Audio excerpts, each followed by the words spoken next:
ಅಲ್ಲಿ ಮಲ್ಟಿಪ್ಲಿಕೇಶನ್ ಅನ್ನ ಈಸಿಯಾಗಿ ಹೆಂಗ್ ಮಾಡೋದು ಒಂದ್ ನಂಬರ್ ಆಗ ನೋಡೋಣ. ನೋಡ್ತೀರಾ?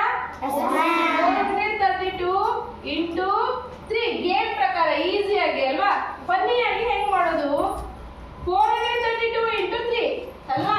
ನಾವೇನ್ ಮಾಡ್ತೀವಿ ಈಗ ಡೈರೆಕ್ಟ್ ಆಗಿ ಮಾಡ್ಬೇಕಾದ್ರೆ 3 ಒಂದು ಹೇಳಿ ಟೇಬಲ್ಸ್ ಹೇಳಿ ಮಾಡ್ತೀವಿ ಅಲ್ವಾ. ಇಲ್ಲಿ ಡೈರೆಕ್ಟ್ ಆಗಿ ಮಾಡ ನೋಡ ಈಸಿಯಾಗಿ. ಇಲ್ಲಿ ಎಷ್ಟಿದೆ ನಂಬರ್ಸ್? 1 2 3 4 ಲೈನ್ ಎಳಿಬೇಕು ಫಸ್ಟ್. ನೆಕ್ಸ್ಟ್ ಎಷ್ಟಿದೆ? 3 ಲೈನ್ ಎಳಿಬೇಕು. 1 2 3 ಓಕೆ. ನೆಕ್ಸ್ಟ್ ಎಷ್ಟಿದೆ?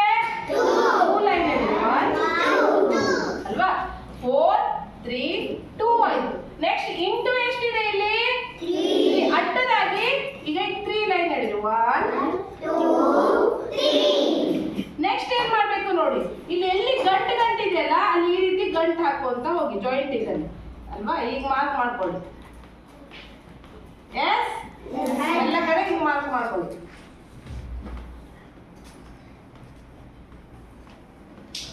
ಎಸ್ ಈಗ ಕೌಂಟ್ ಮಾಡ್ಬೇಕು. ಈ ಕಡೆಯಿಂದ ಕೌಂಟ್ ಮಾಡಿ. 1 2 3 4 5 6 ಓಕೆ. ನೆಕ್ಸ್ಟ್ ಇಲ್ಲಿ ಕೌಂಟ್ ಮಾಡಿ. 1 2 3 4 5 6 7 8 9 ಓಕೆ. ನೆಕ್ಸ್ಟ್ 1 2 3 4 5 6 7 8 9 10 11 12 ಆಯ್ತಲ್ವಾ. 96 1296 ನೋಡೋಣ ಆನ್ಸರ್ ಇಷ್ಟೇ ಬರ್ತದೆ ಅಂತ ಅಲ್ವಾ. ಒಂದ್ಸಲ ನೋಡೋಣ, ಚೆಕ್ ಮಾಡ್ಕೊಳ್ಳೋಣ. 32 ಇಂಟು 3 3 2 ಜಾ 3 3 ಜಾ 3 4 ಜಾ 12 ಕರೆಕ್ಟ್ ಇದೆಯಾ ಆನ್ಸರ್? 1296 ಕರೆಕ್ಟಾ? ಇಲ್ಲಿ ಕ್ಯಾರಿ ಬಂದಿಲ್ಲ, ಡೈರೆಕ್ಟ್ ಆಗಿ ಮಾಡಿದ್ವಿ. ಈಗ ವಿತ್ ಕ್ಯಾರಿ ಬಂದಾಗ ಏನ್ ಮಾಡೋದು ನೋಡೋಣ.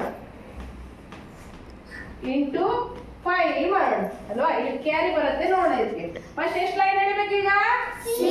1 2 3 4 5 6 ಓಕೆ. ನೆಕ್ಸ್ಟ್ 1 2 3 4 5 ನೆಕ್ಸ್ಟ್ 3 1 2 3 ಇಂಟು 5 ಈಗ ಅಡ್ಡ ಎಷ್ಟು ಲೈನ್ ಎಳಿಬೇಕು? 1 2 3 4 5 ಈಗೆಲ್ಲ ಏನ್ ಮಾಡ್ಬೇಕು? ಈ ರೀತಿ ಮಾರ್ಕ್ ಮಾಡ್ಕೊಳ್ಬೇಕು. ಎಸ್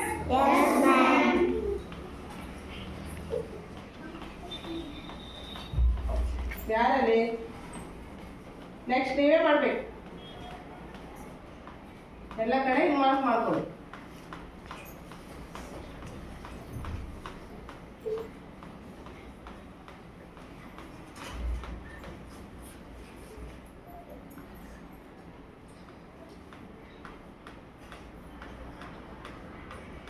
ಈಗ ಇದನ್ನ ಕೌಂಟ್ ಮಾಡಬೇಡಿ. 3 1 3 3 2 6 3 3 9 3 4 3 5 15 ನೆಕ್ಸ್ಟ್ ಇದು 1 2 3 4 5 5 1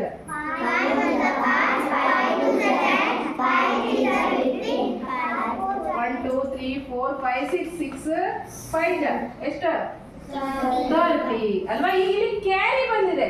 ಎಸ್ ಇಲ್ಲಿ ಲಾಸ್ಟ್ ಅಷ್ಟೇ ಕ್ಯಾರಿ ಬಂದಿದೆ. ಲಾಸ್ಟ್ ಕ್ಯಾರಿ ಮಾಡಿದ್ರೆ ಡೈರೆಕ್ಟ್ ಆಗಿ ಹಚ್ಬಹುದು. ಈಗ ಇಲ್ಲಿ ಮಿಡಲ್ ಕ್ಯಾರಿ ಬಂದಿದೆ. ಇಲ್ಲಿ ಫಸ್ಟ್ ನಂಬರ್ ಬರೆಯೋಣ. ಇಲ್ಲಿ ಎಷ್ಟಿದೆ? 5. ನೆಕ್ಸ್ಟ್ ಇಲ್ಲಿ ಎಷ್ಟಿದೆ? 25 ಇದೆ ಅಲ್ವಾ. ಇಲ್ಲಿ ಫಸ್ಟ್ ನಂಬರ್ ತಗೊಳ್ಳೋಣ. 5 ಪ್ಲಸ್ 1 ಎಷ್ಟಾಯ್ತು? 6. ಈಗ ಇಲ್ಲಿ 2 ಉಳಿತು ಅಲ್ವಾ. 30 ಪ್ಲಸ್ 2 32 ನೋಡೋಣ. ಹಾಗಾದ್ರೆ ಇಷ್ಟೇ ಬರ್ತದೆ ಅಂತ ನೋಡೋಣ. 5 3 15 ಕ್ಯಾರಿ ಅಲ್ವಾ. 5 5 ಜಾ 25 ಪ್ಲಸ್ 1 26 2 ಕ್ಯಾರಿ. 5 6 ಜಾ 30 ಪ್ಲಸ್ 2 32 ಕರೆಕ್ಟ್ ಬಂದಿದ್ಯಾ? 32 6 5 32 6 5 ಕರೆಕ್ಟಾ? ಈಸಿಯಾಗಿ ಮಲ್ಟಿಪ್ಲಿಕೇಶನ್ ಮಾಡೋದು ಗೊತ್ತಾಯ್ತಾ? ನೆಕ್ಸ್ಟ್ ನೀವು ಕೊಟ್ರೆ ಮಾಡ್ತೀವಿ ಈಗ. Okay done.